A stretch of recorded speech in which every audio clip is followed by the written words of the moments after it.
Millionaires are being made all season long at DraftKings.com, America's favorite one-week fantasy football site. One-week fantasy means no season-long commitments. Play whenever you want. Got a player who's hurt? No problem. Injuries won't derail your shot at victory because it's like a new season every week, so you're never stuck with the same players. Pick your team in minutes, and you could be on your way to winning huge cash. This season, one listener turned $10 into $5,000. Another turned $2 into $10,000. And a new millionaire has been crowned nearly every week this season at DraftKings.com. You could be next. Imagine winning $1 million in one day just playing fantasy football at DraftKings. Head to DraftKings.com now and use promo code Spreaker to play free in the $10 million Fantasy Football World Championships. DraftKings.com. Bigger events, bigger winnings, bigger millionaires. Enter Spreaker now at DraftKings.com. DraftKings.com. That's DraftKings.com. Who the hell can wait till morning? Talk now at LateNightSportsRadio.com. Hey. Come on, let's go. Yeah! 87 Sports Fans Live. Keith Grieve from 87sportsfans.com. Joined now with the NFL Hour, folks, and you know what that means. That means Jim Saranteas, the Fantasy Greek himself from thefantasygreek.com. Follow him on Twitter at thefantasygreek. Joins me now. Jim, welcome back to the program. Hey, Keith, happy Monday to you. Absolutely. You know why it's a happy Monday, Jim? Tell me, please. Tell me. My fantasy team put up 141 points, which is a lot in our league. Wow. I had Jay Cutler, which obviously the Bears stunk, but Cutler had a decent fantasy week. Yeah, he did. C.J. Anderson, Le'Veon Bell, Odell Beckham. Oh, my God. Yeah, it was a good week. It was a real good week. Wow. And I had the Lions defense against Tampa Bay. Wow. That's pretty amazing. It was one of those drop mic walk off stage moments. Nobody had nothing to say. Well, because the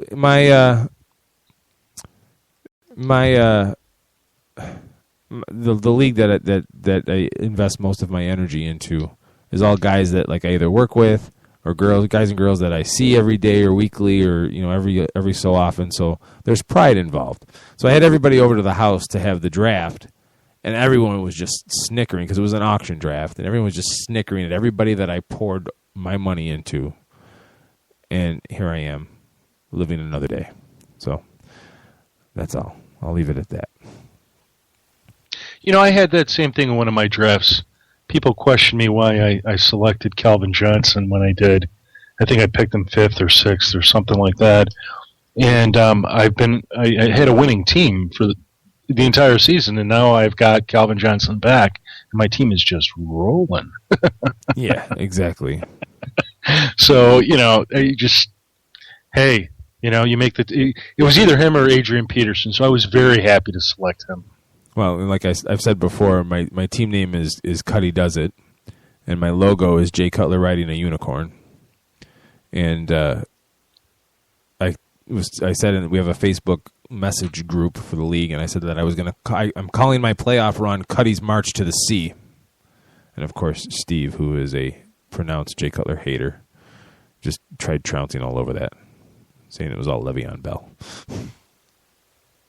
I'll tell you what, Le'Veon Bell, what an amazing, amazing player he has been this year. I mean, him and DeMarco Murray just really make you say, teams, you need to have yourself a workhorse running back like one of these guys, because they could just do it all, and they could, on their own shoulders, help you win a game. Let's talk about that game first. What Sure. a big ain't the word, huge division win for the Pittsburgh Steelers. A team that has been wildly inconsistent this year, but losing this at one point in this game, but then reels off 25 points, unanswered points in the fourth quarter. I can't say enough about what a statement this is for this team. You look at Ben Roethlisberger, 25 of 39, 14 incompletions the whole game. I did my math wrong. 3 touchdowns, no picks. He wasn't sacked at all in this game. And then you had Le'Veon Bell, 185 yards on the ground, 7.1 yards per carry, 2 touchdowns.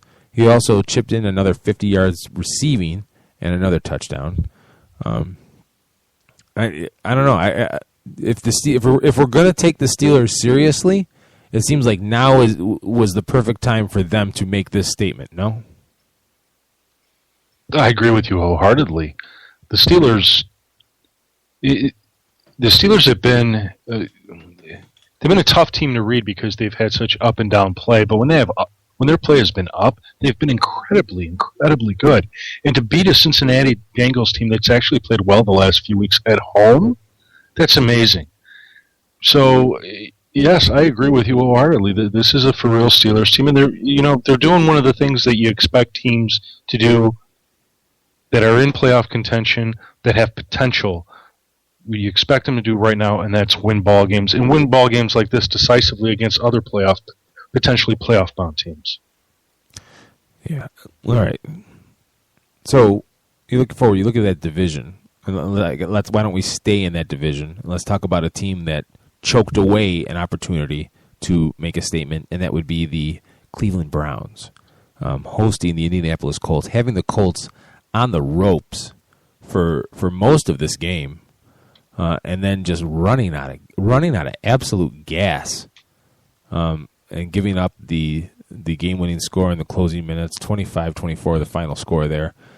I really think this is a game that the Browns are going to regret letting get away at the end of the season. Undoubtedly, especially if they don't make the playoffs, because right now they're a game back. Mm-hmm. And that's it. And basically, it's the team in first place and 3 teams tied for second. Right. And if they don't make it, clearly it will be a game that they will regret having lost. But it wasn't like Brian Hoyer helped them win. I mean, they won this for other reasons besides their offense, with the exception of Isaiah Crowell, who actually, between he and Terrence West, we got 100 yards rushing and a TD score. If the Browns actually had a decent enough offense, they would have killed the Colts. Just killed them in this game.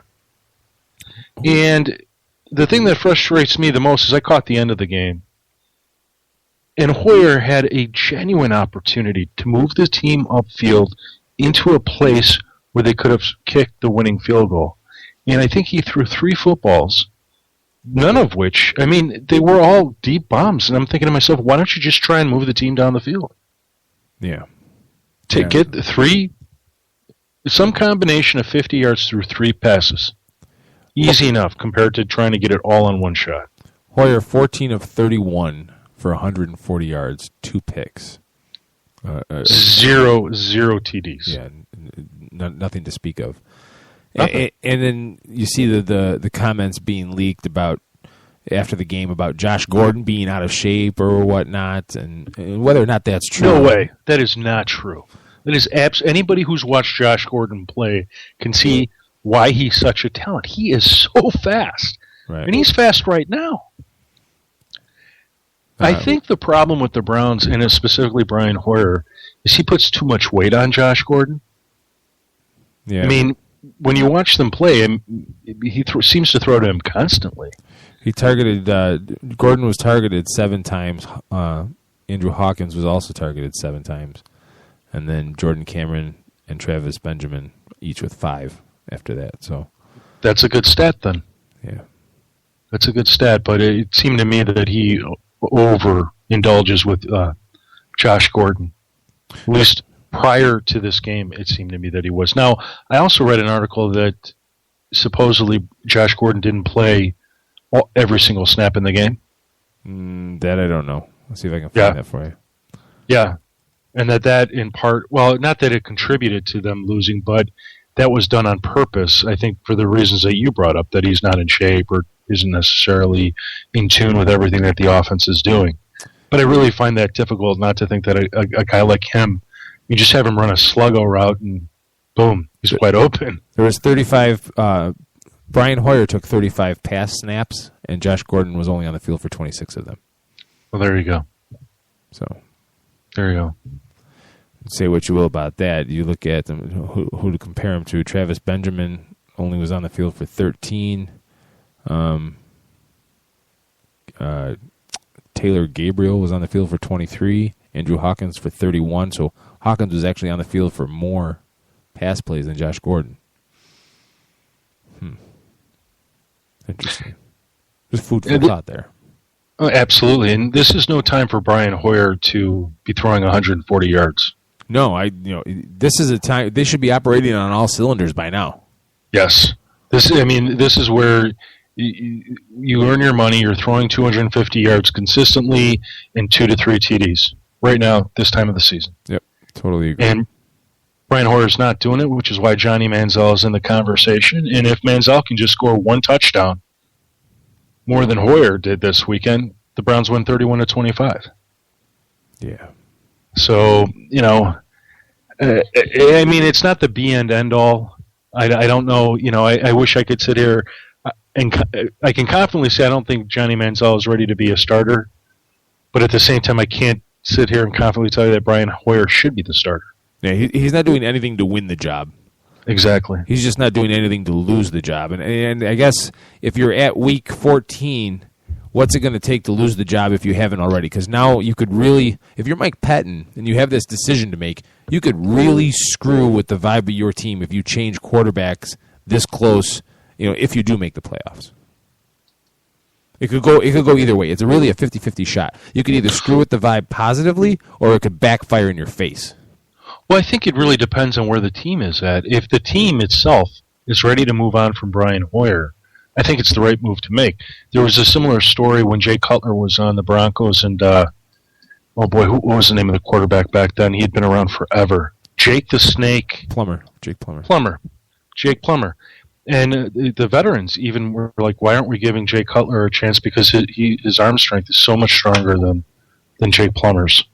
And Shanahan made the move, and it seemed to pay off, and that was the end of Jake Plummer as we knew him. Right. I think that's a similar situation here. If Manziel is showing things that Hoyer is not in practices, and the team's kind of like, come on, make the change. I think he needs to do that. If, on the other hand, the team is really sold on Hoyer, I think you got to stick with him. Yeah, it's at this point right now. Personally, I don't think that you gain anything by keeping Hoyer, but you have the opportunity to lose everything if Manziel comes in and throws 3 picks. Yeah, if your team's not behind Johnny Manziel, absolutely. Yeah. All right, let's talk. Even though I really am not excited about talking about it, the Thursday night game, the Cowboys Bears game.